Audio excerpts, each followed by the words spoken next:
Let's see, shall we?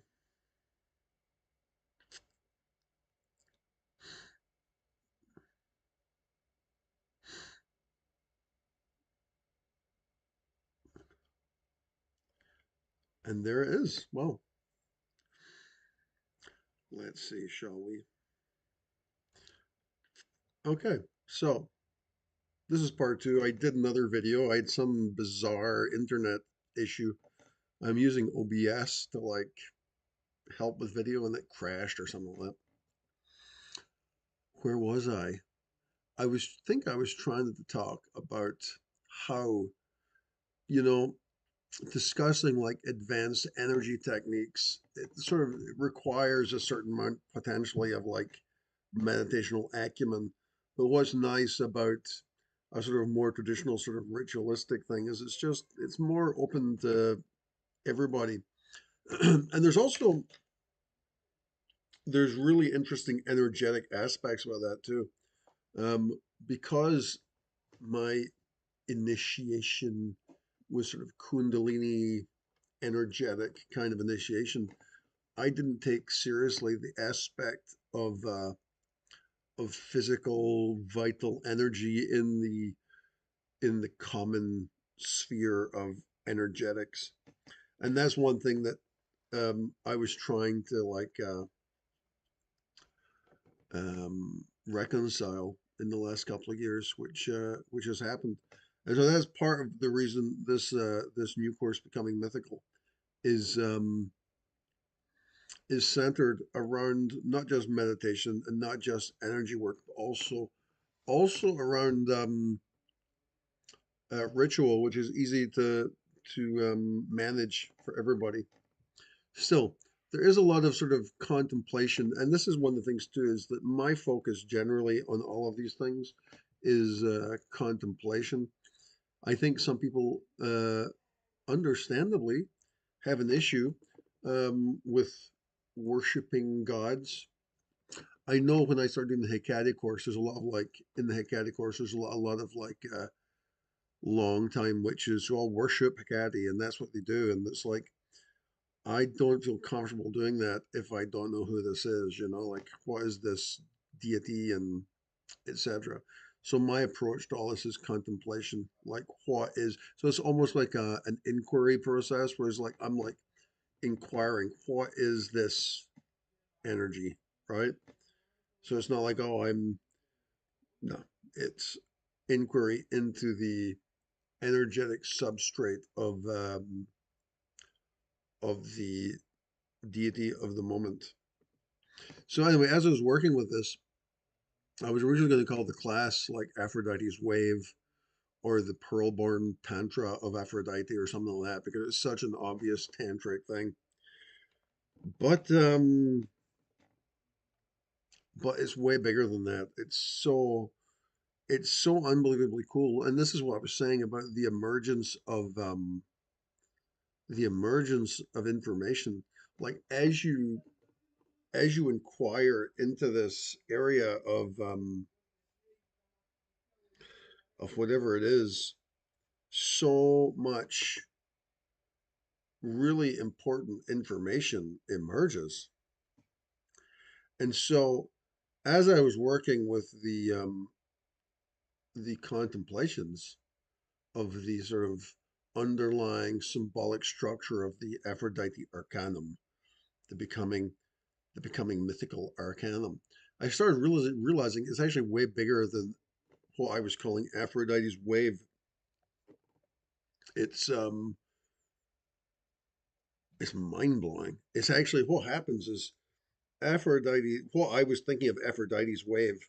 If you can imagine, this is the whole Aphrodite's wave is a small part of a much bigger zone of knowledge. And yeah, basically what's happened is like a whole means of understanding consciousness in a whole new way has emerged. And it's not really a new way. It's things that we've heard before, but it's like all of a sudden it's like crystal understanding of what it means. It's like, oh, and that's really, really powerful because It's the first time ever that I've been able to see a clear path of various psychological processes or whatever your problems might be or why is this not working in your life and this kind of stuff. And it's like it's just so easily mappable now. It's crazy. I think it's really I want to say it's really unique, but maybe it's just unique to me because it's like I get it now. It's like I understand how it works now. So that's why I changed the course name from Aphrodite's Wave to becoming mythical. It's because the myths the myths are really just stories on top of a symbolic understanding of like what consciousness is, which has been like my big thing over the last few years. It's like all of a sudden just makes sense. It's like, oh, that's how it works. I want to tell you about it, but I don't want to reveal it all here or there won't be a course. So, um it's so cool, dude. So I've just been contemplating this a lot. I mean, I'm like, how does this work?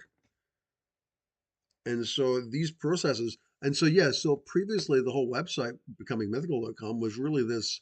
It was kind of more in line with the way I used to teach classes. It's like because I connect with this like high level energy, and it's like blissful, and it's like I mean it feels life changing. But when it starts revealing itself as part of this bigger structure, which explains consciousness on an individual level, it really starts. It becomes something else.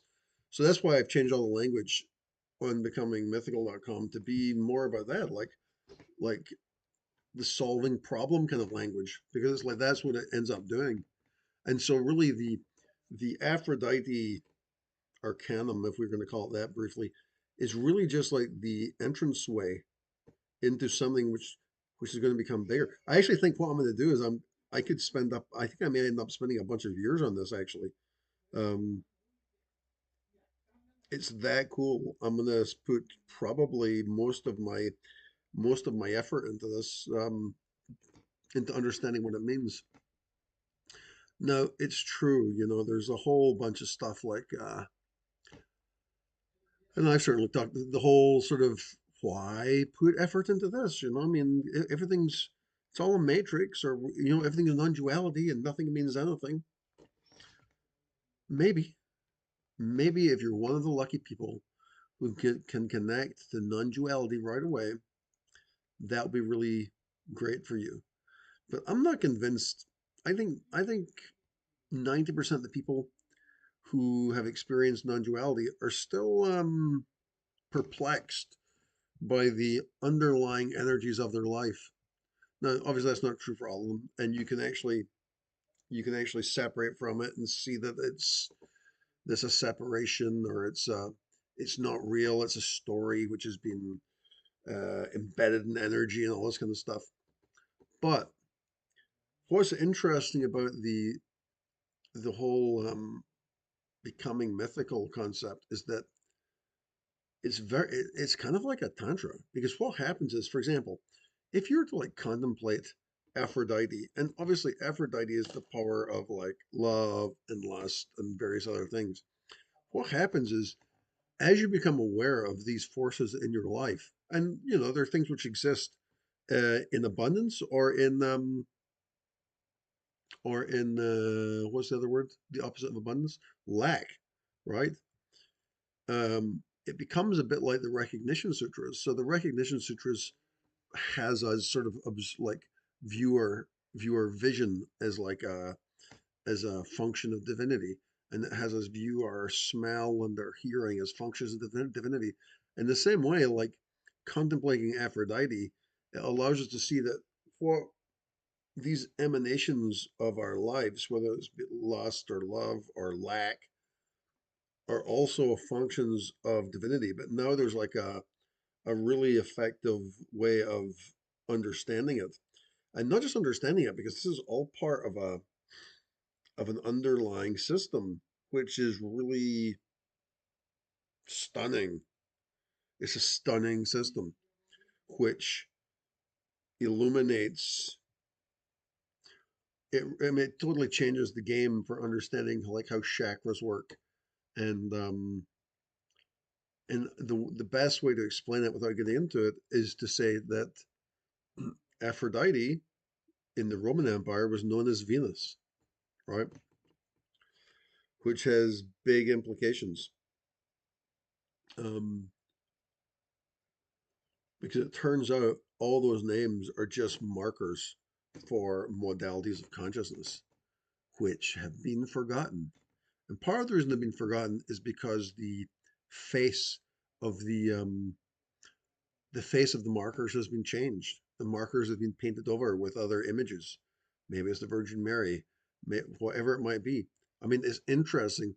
If you look at pictures of Aphrodite and Eros, her son, together, quite similar to the Virgin Mary of Jesus, which seems like sacrilege. How could you say this? But it's um, it's very, very compelling.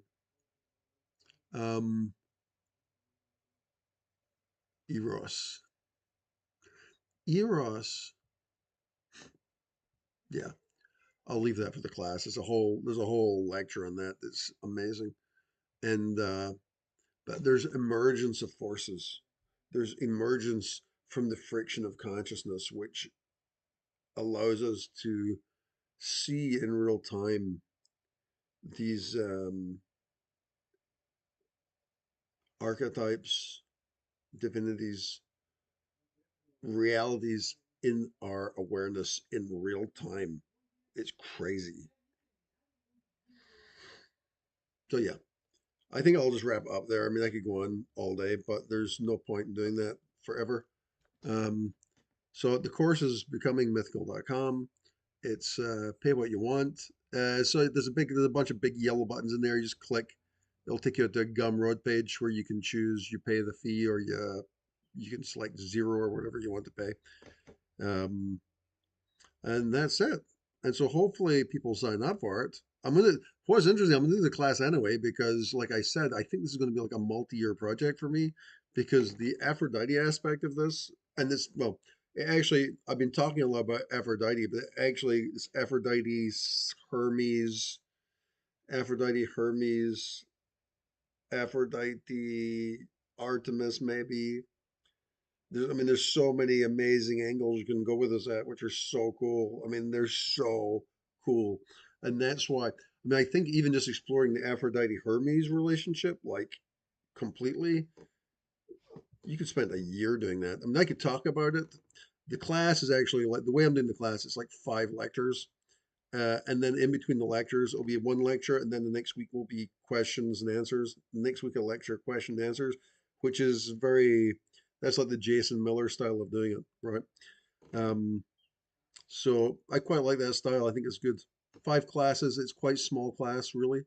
Um, but if you know anything about my previous classes, it'll be chock full of information, um, as well as interesting meditational and magical practice. And it's kind of like a white magic thing, but it's really more based on consciousness or something. It's crazy. Um, yeah, becomingmythical.com. Yeah, guys, take care.